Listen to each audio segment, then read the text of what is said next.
ఓం మహాగణాధిపతయే నమ. ఓం గురుభ్యో నమ. ఓం శ్రీమాత్రే నమ. పరమేశ్వర స్వరూపమైనటువంటి జ్యోతిష, వాస్తు మరియు ఇతర అనేకమైనటువంటి శాస్త్రములను మనకు అందించినటువంటి మహర్షులకి నమస్కారం.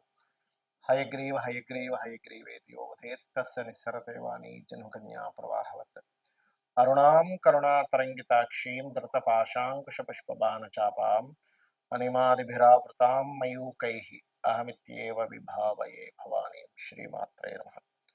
ప్రేక్షకులకి లలితాంబిక అమ్మవారి యొక్క అనుగ్రహం పరిపూర్ణంగా కలగాలని మనస్ఫూర్తిగా కోరుకుంటూ, నన్ను చాలామంది అడుగుతున్నటువంటి ప్రశ్న ఏమిటంటే, ఏమండి కనీసం ఈ విశ్వవసు నామ సంవత్సరంలో అయినా సరే మేము ఫైనాన్షియల్గా ఎదగాలంటే ఒక్క టెక్నిక్ చెప్పండి కనీసం మా లగ్నం లేదా మా రాశి వారికి, ఎందుకంటే అన్నిటికీ కూడా ధనం మూలం ఇదం జగత్ కాబట్టి అని అంటూ ఉన్నారు. అయితే నేను ఇందులో ఆదాయం ఒకటే కాదు, అంటే మనకి ఆరోగ్యము, రుణరోగ శత్రు బాధలు కూడా తగ్గడానికి ఏమిటి, అదేవిధంగా ఫైనాన్షియల్గా పెరగడానికి ఏమిటి అనే విషయాలు నేను మీకు చెప్తాను.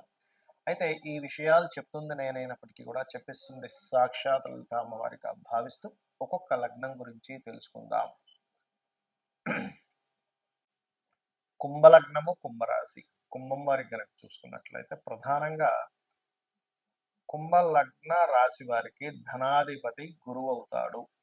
గురువు అయినప్పుడు ఏమవుతుందంటే, ఇక్కడ సహజంగా కుంభం వారికి, కుంభంలో జన్మించామని టీచింగ్స్, ట్రైనింగ్స్, అదేవిధంగా కన్సల్టెన్సీ సెంటర్స్, ఫైనాన్షియల్ మ్యాటర్స్ సంబంధించినటువంటివి అట్లాంటి రూట్స్లో చాలా మటుకు ఉంటుంటారు. కానీ అందరూ అలాగే ఆ రూట్లోనే ఉండాలని రూల్ లేదు. ఎందుకంటే ఈ గురువు వెళ్ళి ఏ గ్రహాలతో కనెక్ట్ అయ్యారు, ఏ రాసుల్లో ఉన్నారు, దశాంశ చక్రంలో ఉండేటువంటి స్థితి ఏమిటి అనే దాని మీద చాలా వాళ్ళకి నడుస్తున్న మహాదశ ఏమిటి, ఒకే కాంబినేషన్ కనిపిస్తుంది ఇద్దరికి, కానీ వాళ్ళకి నడుస్తున్నటువంటి మహాదశలను బట్టి, వాళ్ళ లగ్నాధిపతి ఉండేటువంటి స్ట్రెంత్ని బట్టి, వాళ్ళకు ఉండేటువంటి యోగం యొక్క బలాన్ని బట్టి మారిపోతూ ఉంటుంది. అయితే ప్రధానంగా మీరు చూసుకోవాల్సింది మాత్రం ధనాధిపతి అయినటువంటి గురువు ఎలా ఉన్నాడనే దాని మీద మీకు ధన సంబంధించినటువంటి యోగం అనేటువంటిది ఏర్పడుతుంది. అయితే ఇక్కడ ఎప్పుడు కూడా ధనాధిపతి ఒక ఎత్తు, ధనయోగాన్ని క్రియేట్ చేసేటువంటి గ్రహాలు ఎంతవరకు యాక్టివ్ అయ్యాయి.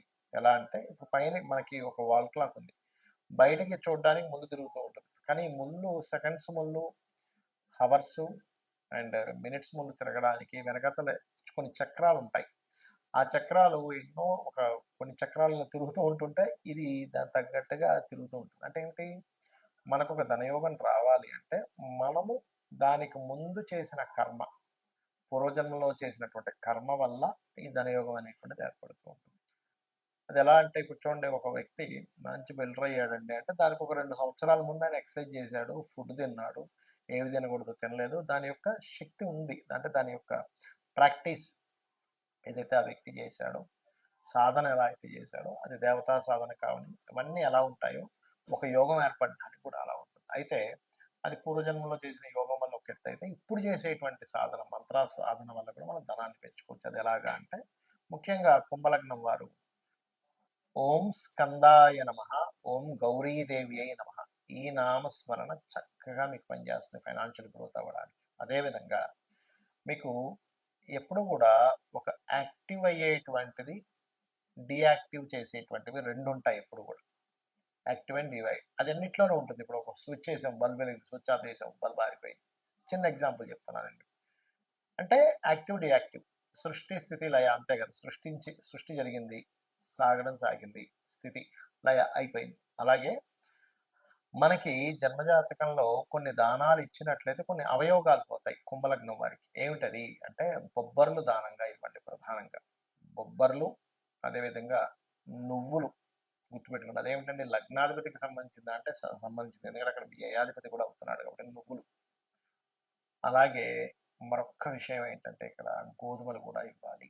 ఈ 3 రకాల దానాలు ఇచ్చినట్లయితే మీకు అవయోగం అనేటువంటి తగ్గుతుంది, యోగము అవయోగం.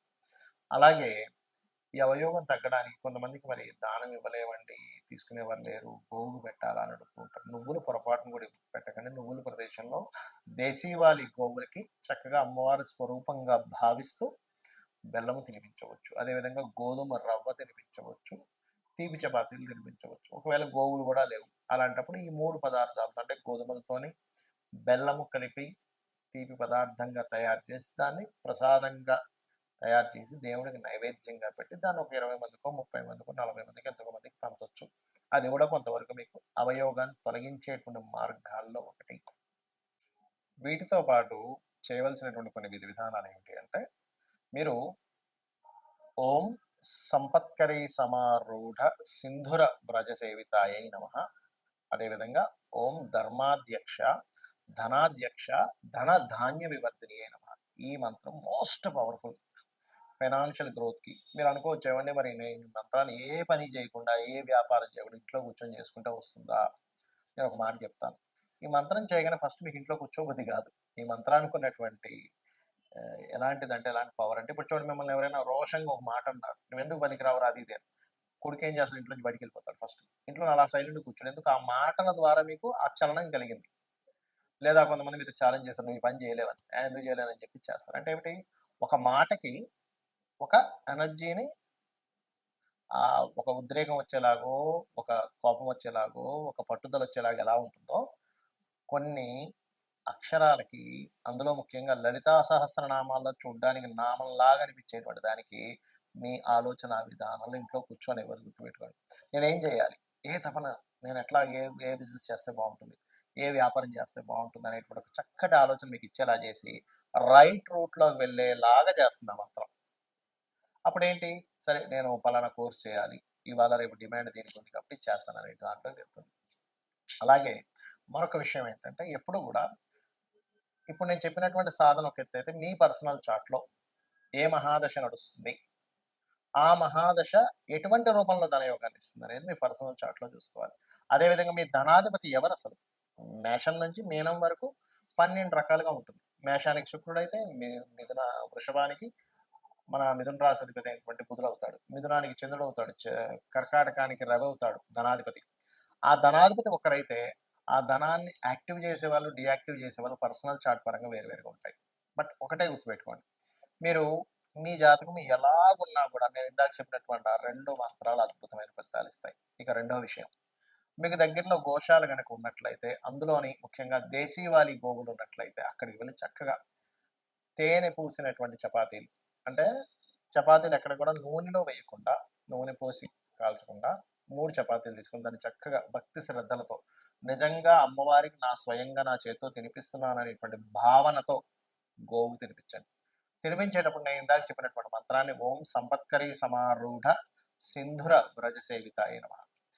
ఇంకొంతమందికి బాగా గొడవలు ఉంటాయి, అంటే సంపాదన అంటేనే అసలు అదో పెద్ద యుద్ధంలాగా అలా ఉంటుంది. అలాంటి వారు చేయవలసింది ఏమిటంటే, అది ఎవరికి ఉంటుందంటే సర్వసాధారణంగా కుజుల్లో శని కానీ శనిలో కుజుడు కానీ నడిచేటప్పుడు, పర్టికులర్గా కుజ మహర్దశలు నడుస్తూ కుజ మహర్దశ కుజుడు పాడైనప్పుడు, శని మహర్దశలు నడుస్తూ శని బాగా పాడైనప్పుడు ఏమవుతుందంటే, అసలు రోజు గడవడమే ఒక పెద్ద యుద్ధంలా ఉంటుంది.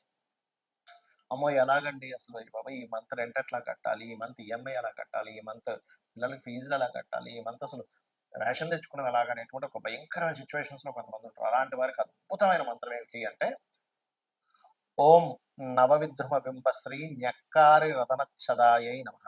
ఇది అద్భుతంగా పనిచేస్తుంది, కానీ నమ్మకంగా చేయాలి. చాలా మంది అంటుంటారు, ఏమంటే నమ్మకంగా చేయాలి, నమ్మకంగా చేయాలి. ఎందుకు నమ్మకంగా చేయాలి అంటే, దాని గురించి నేను మీకు చెప్తాను ఇప్పుడు సమాధానం. ఏమిటంటే, దేవతకు ఉన్నటువంటి లక్షణం ఏమిటంటే, మనం నమ్మినప్పుడు, అరే నన్ను నమ్మాడు కాబట్టి నేను ఇది చేయాలనేటువంటి ఒక ధర్మం ఉంటుంది దేవతకి.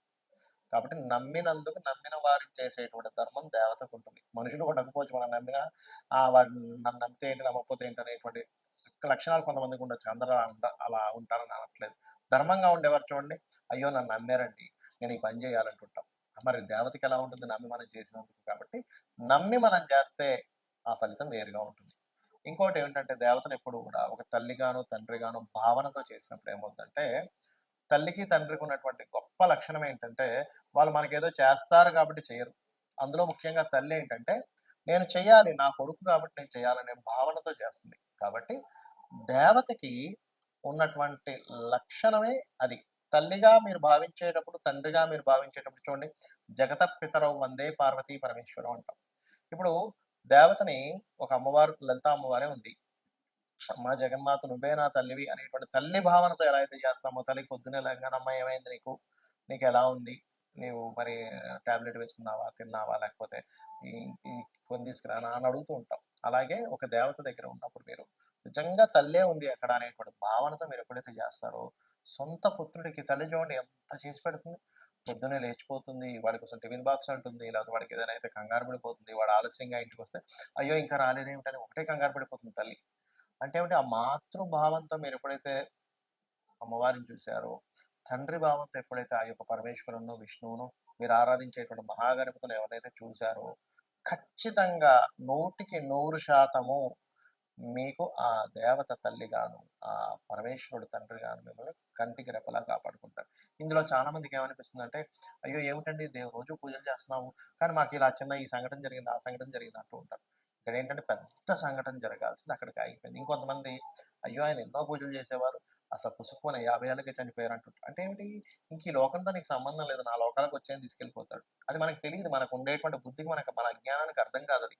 అర్థం గాక, అయ్యో! పూజలు చేయని వాళ్ళేమో ఓ 80 సంవత్సరాలు బతికారు, చేసే వ్యక్తేమో 60 సంవత్సరాలు బతికారు అని ఏవేవో పిచ్చి లెక్కలేసుకొని ఉంటాం. మనకు తెలీదు. ఆ ఒక జీవుడు జన్మించాడంటే, ఆ యొక్క జీవుడు ఆ పర్టిక్యులర్ కర్మ అనుభవించడానికి, ఆ పర్టిక్యులర్ పని కోసం భూమి మీదకొస్తాడు. అది అయిపోగానే ఆ జీవుడు ఇంకో లోకాలకో, ఇంకో దేహంలోకి వెళ్ళిపోతారు.